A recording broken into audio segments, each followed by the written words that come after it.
hari ini bakalan seru banget, terutama buat pecinta Dilan. Karena kalau ngomongin kata Dilan atau nama Dilan ketika disebut tuh langsung kebayang kan sama novelnya yang bener-bener luar biasa banget, bestseller. Lalu juga film-film Dilan sebelumnya yang keren-keren banget ceritanya. Dan juga pastinya sosok penulisnya yaitu PD Baik yang biasa kita sebut atau kita panggil sapaan sayangnya adalah Ayah PD.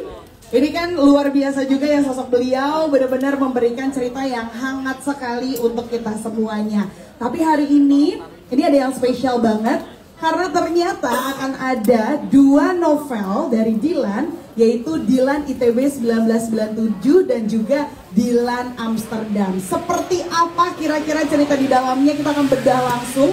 Jadi ini sistemnya seperti bedah buku ya. Kalau misalnya teman-teman zaman dulu nih kita ke flashback ke tahun 90-an bedah buku, nah kurang lebih malam hari ini kita akan seperti itu. Jadi kalau misalnya ada yang punya pertanyaan-pertanyaan seputar novelnya ataupun jalan cerita dari novelnya, nanti boleh banget kalau misalnya mau tanya-tanya sama Ayah PD langsung. Oke? Dan sepertinya Ayah PD juga sudah hadir di sini. Jadi teman-teman media sekalian, boleh kita berikan sambutan untuk PD Baik yang tentunya sudah kita kenal bersama sebagai penulis novel Dilan dan juga pastinya penulis skenario dan juga sutradara di film-film Dilan sebelumnya. Assalamualaikum warahmatullahi wabarakatuh. Ayah, punten sebentar kita ambil mikrofonnya dulu boleh? Oh ya, ini kayak ini ya, teriak-teriak jadinya nanti. Boleh aku minta mikrofonnya dulu? Ya, ntar dulu, sabar, tenang. Ini apa ini? Oh, ada maca. Kepanjangannya maca depanku kayaknya kamu. Iya kan, biar enak gitu ya. Kan kita malam-malam ngobrol seru Ayah PD. Ya. Kok ada, Mang? Alhamdulillah. Alhamdulillah. Banyak uang. Banyak sodako. Banyak beramal. Banyak beramal ya. Dapat pesan langsung. Beramal saleh. Tapi Ayah gimana hari ini dari Bandung apa udah di Jakarta sebelumnya? Dari Halim. Oh, dari Halim. Dari Halim, naik bus, terus ke sini. Langsung ke sini berarti ya, fresh ya, dari Bandung. Karena nggak ada tujuan lagi. Emang hari ini jadwalnya ke sini ya, ya. Oke, Ayah sebelum kita spill dulu nih si Dilan ITB 1997. Terus Dilan Amsterdam, mungkin boleh diceritain dulu dong latar belakangnya kenapa akhirnya menulis kembali novel Dilan. Ini mungkin saatnya saya ngasih tahu ya, kenapa Dilan terus gitu kan ya. Sebetulnya saya kan nulis yang lain juga. Awalnya novel Dilan itu kan dibikin karena memang saya hanya ingin bikin itu kan, yang satu sampai ujungnya di satu buku itu Dilan jadian, udah kan? Di masa itu saya aktif di Twitter, sering tanya jawab. Ya. Setelah orang baca Dilan satu dengan ujungnya jadian, mereka tuh ngomong, terusin dong tanggung. Terusin, gitu. Karena banyak yang minta, terusin dong, terusin. Dan saya terusin, buku kedua, Dilan 91. Ujungnya putus. Marah-marah. Kok putus? Gitu. Lah orang penulisnya mau putus gimana? Dilan tidak bertanggung jawab gitu. Pokoknya Dilan gitu-gitulah, banyak komentar buruk lah untuk Dilan itu. Saya merasa gak enak ya sama Dilan ya. Akhirnya saya bikin buku ketiga. Buku ketiga jawaban dari Dilan. Untuk menjawab bahwa mengapa akhirnya seperti itu. Udah kan? Oke, mungkin orang udah reda tuh. Dan mengerti. Sebetulnya banyak juga yang belum mengerti. Terus setelah itu Dilan sama siapa? Oh, ya saya tulis lagi Anjika. Untuk menjawab mereka sebetulnya. Anjika. Udah di sela-sela itu saya bikin novel lain ya, novel Helen dan Franka, novel lain. Saya sebetulnya udahlah Dilan mah gitu. Ternyata masih juga. Saya apa ya? Pokoknya ada kalimat-kalimat gitulah. Ayah, saya gamon. Gagal move on maksudnya. Aduh, saya juga milenial sepunten. Gitu. Tuh, aku gimana ya? Mungkin terlalu baik ya. Kan namanya PD baik, makanya baik. Ngapain juga ngikutin kemauan mereka kan ya. Sebetulnya bukan kemauan mereka, kemauan kawan saya di medsos. Artinya hanya lingkup saya kan gitu. Enggak dunia, hanya lingkup saya. Akhirnya saya ngasih tahu, nih Dilan selanjutnya kuliah di ITB. Lahirlah buku ini. Oh, Dilan pinter ya masuk ITB dia ya. Dilan, oh sebelum ini ada yang nanya, Dilan tuh waktu kecilnya gimana sih? Gitu. Ya saya lahirlah Dilan 83. Sebetulnya terima kasih sama orang-orang yang sudah nanya. Jadinya saya produktif nulis terus gara-gara orang yang nanya itu. Habis itu kan orang kembali tuh. Dilan setelah nikah gimana sih kehidupannya? Oh, kamu harus tahu. Dilan masuk ITB. Nah, ini lahirlah bukunya. Nah, sebelum mereka nanya, setelah ke ITB dari mana? Saya udah jawab langsung. Jadi buku ini terbit 2. Sekaligus supaya nggak perlu ada tanya, tapi udah ada jawabannya gitu loh. Okay. Nah, namanya Dilan Amsterdam. Jadi Dilan itu nanti ke Amsterdam. Jadi company dia, enggak ya? Udah mau ngambil rempah-rempah yang dulu diambil. Nah, jadi akhirnya sebelum ada pertanyaan, saya langsung jawab. Terbitin 2 karena saya fokus mau nulis novel lain gitu loh. Ini selesaikan dulu aja lah. Nah, pasti ada yang nanya lagi. Kalau dari Amsterdam kemana? Jangan-jangan sampai nanti Dilan di alam barzah gitu loh saya. Nanti disuruh tolong Mustaqim. Ya gimana nanti aja lah kan, kita nggak tahu, hanya Allah yang tahu ke depan seperti apa. Ya saya nulis aja. Bahwa ada orang yang suka, ada orang yang tidak. Masa saya mempertimbangkan hal-hal seperti itu? Toh tanpa nulis pun orang ada yang suka dan enggak ke saya kan? Ya persetanlah dengan semua itu. Gitu. Jadi akhirnya, ya saya nulis sudah. 2 ini. Gitu. Oke, nah kalau misalnya nulis novel kan pasti nungguin terbitnya nih, Ayah nih. Kapan terbitnya? Langsung 2 atau kayak satu-satu nih terbitnya? Saya bukan penerbit, jadi nggak pernah mikirin kapan terbitnya ya. Tungguin nanti saya ya. Mah hanya ngasih ke penerbit. Tapi kira-kira kapan gitu biar ada ancang-ancang di sini pada nabung? Mungkin November ini. Mungkin November ini. Terbit. Oke, wah bulan November kita tidak sabar untuk menunggu. Jadi sebetulnya ada satu lagi, cuma saya spoiler. Saya kan bukan spoiler. Supaya orang-orang saya selalu bilang, Dilan tuh buku jelek, begitu. Makanya saya jual gitu. Makanya orang penasaran. Nah, biar kalau kita bagus mah nggak saya jual.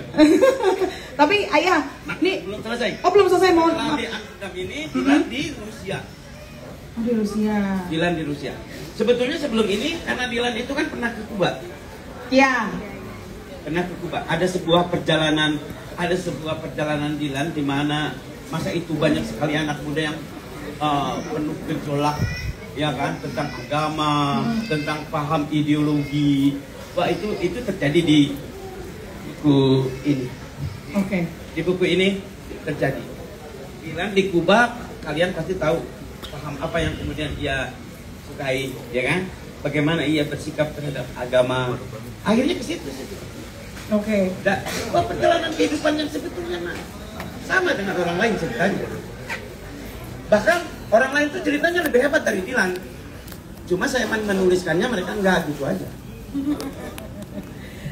Iya. Jadi akan bercerita tentang latar belakang Dilan yang kemudian paham-pahamnya agak-agak kesana kemari, mempertanyakan keyakinannya. Itu lumrah. Jangan menghakimi Dilan. Nanti jawabannya ada di Belanda, kemudian Dilan kembali meyakini agamanya. Seorang yang kita tahu dulu dia anak yang motor ternyata menjadi seperti itu. Sangat mungkin ini pun akan kamu alami dan dialami oleh semua remaja pada masa itu. Oke, siap Ayah, Vidi. Tapi kalau Nggak boleh cuma cinta-cintaan berarti ya di sini. Iya, karena aku penasaran pengen dibedah satu-satu deh. Kalau misalnya bab-bab awal gitu menceritakan tentang apa dari mulai yang tadi kan? Enggak, kalau yang itu maksudnya dia kan tadi diomelin gue kayak sama bapak gue. Ini Dilan nikah. Oke, ini berarti yang Ini Dilan ITB nikah. Dilan nikah. Dia kuliah di ITB. Sebelum skripsi dia udah nikah. Oh. Kenapa coba? Lebih baik menikah seolah-olah sudah pacaran daripada pacaran seolah-olah sudah menikah. Karena tadi lebih tahu agama. Bes. Bukan belum tahu di sini belum tahu. Oh, belum tahu ini mah. Justru di sini agak jauh-jauh. Oke. Tapi jangan menghakimi dulu ya. Jangan merasa paling suci lah. Terus saya takutnya ngomong di sini di Jakarta. Kalau ini di Belanda, pertemuan Dilan dengan keyakinannya. Ternyata ia mulai memahami agama di saat mana dia ada justru di Eropa. Bukan justru ketika dia di Indonesia dia banyak pertanyaan. Justru ketika di Eropa dia banyak jawaban, gitu loh.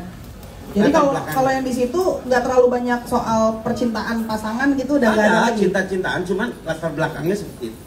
Oke, siap kalau gitu. Nih pasti banyak yang udah mau tanya-tanya kan, aku yakin banget. Mungkin kalau ada yang mau tanya-tanya boleh loh. Saya jawab dalam hati ya biar jujur. Ya, jangan dong. Mungkin ada yang mau tanya sama Ayah Pidi? Sejalan dengan cerita-ceritanya. Mudah-mudahan nggak ada. Tapi aku mau nanya sih jujur. Nah kalau aku gimana sih akhirnya dia meyakinkan dirinya kalau dia tuh udah kayak ya udah mau nikah gitu? Itu karena apa awalnya? Ya tadi itu. Lebih baik menikah seolah-olah pacaran daripada pacaran seolah-olah sudah cuma menikah. Karena itu, bukan karena itu. Nanti kayak ada ketemunya Dia gitu kan kalau sama Milea kan. Dia kan mau skripsi tuh. Dia ngomong gini, sekaligus aja lah pusing hari ini gitu. Ya pusing nikah, pusing skripsi. Iya, diambilin semua. Dilan kan ditanya tuh, kan dia akrab sama calon mertuanya kan. Waktu ramalan, emang kamu punya apa mau nikahi anak saya? Jawabannya, punya mertua yang baik. Gitu. Itu kayaknya impian orang-orang tuh punya mertua baik. Ya itulah salah satu isinya. Terus si calon mertuanya ngomong, bukan maksudnya kamu kan kalau udah nikahi anak saya harus membiayai anak saya, mau dikasih makan apa? Loh, kalau saya udah nikahi anak ibu kan berarti saya juga anak ibu. Ibu juga harus tanggung jawab dengan Aduh, si Dilan nih memang nih. Mungkin itu bukan jawaban yang benar, tetapi itu bisa mengubah situasinya menjadi menyenangkan, betul. Mungkin kita tidak bisa menyelesaikan masalah, tapi kita bisa mengubah masalahnya menjadi riang gembira. Oh, itu jadinya sudut pandangnya tuh dari situnya. Nggak tahu itu kata-kata siapa. Kata-kata penulis itu ya. Oke, mungkin teman-teman ada yang mau nanya? Silakan loh kalau misalnya ada yang mau nanya. Kalau sebetulnya saya ngasih tahu, saya mah bukan pengomong, saya penulis. Jadi ngomongnya tidak sisi-sisi. Gak apa-apa, aman aja. Tapi kan dari menikah pasti ini dong. Tujuannya kan biasanya punya keturunan. Ada nggak sih keturunannya Dilan ya? Dilan akhirnya punya anak waktu wisuda. Setelah punya anak dia terbang ke Belanda. Lah gimana? Anaknya diajak? Ya enggak. Karena dia harus memperbaiki jalan menuju masa depan yang lebih baik. Justru di sanalah dia bertemu dengan kawan-kawannya yang jauh dari agama, dari ateisme, dari itu saya tulis di buku itu. Di buku Dilan Ampuka. Kompleks ya jadinya ya. Oke. Ya pertempuran Dilan dengan ya itulah. Tapi hubungannya sama istrinya bebe aja kan jauh. Apalagi tahun segitu kan belum ada komunikasi yang kayak apa sekarang. yang harus dirisaukan dari jarak itu kan cuma nama pohonnya biasa. Oh jarak, benar juga. Nggak, tapi ada intrik-intrik masalah gitu mungkin dengan justru rindu itu karena jauh. Orang yang kau anggap istimewa akan menjadi biasa saja setelah kau dapatkan itu. Tapi rindu berat nggak? Ya berat pasti. Ada orang yang bilang, udah di berat kontainer. Justru kontainer nggak berat. Kenapa? Karena kau tidak menanggung beratnya karena kau-nya sudah mati, betul. Kalau kau ketimpa kontainer, kau nggak akan merasakan beratnya. Karena kau-nya sudah mati. Tapi kalau rindu, kau-nya masih hidup, itu masalahnya. Pasti lebih berat dari kontainer. Nah, itu dia ya. Hah? Wah, ini ada Adil. Gimana? Ada Adil. Ini ada Adil. Ini kawan sebandung. Oh, ini emang janjian ayah apa gimana sih? Enggak. Oh, iya sebentar aku. Jadi kamu akan Punten banget nih kok tiba-tiba ada gemeter boleh, ada Boril, gemeter boleh, gemeter boleh. Ini Ariel punten banget nih, maksudnya janjian di sini apa? Janjian sama Evi. Sok dia lagi lebih tahu karena saya kan selalu fokus ingat Allah ya, jadi lupa dengan itu. Gimana? Kamu ceritain kenapa ada di sini bersama saya. Lo bukannya belum diceritain saya kenapa di sini ya? Belum, Saya antara apa nih? Bikin lagu gitu buat ini tuh gimana? Iya, apa soundtracknya, apa gimana gitu ya? Ya, akhirnya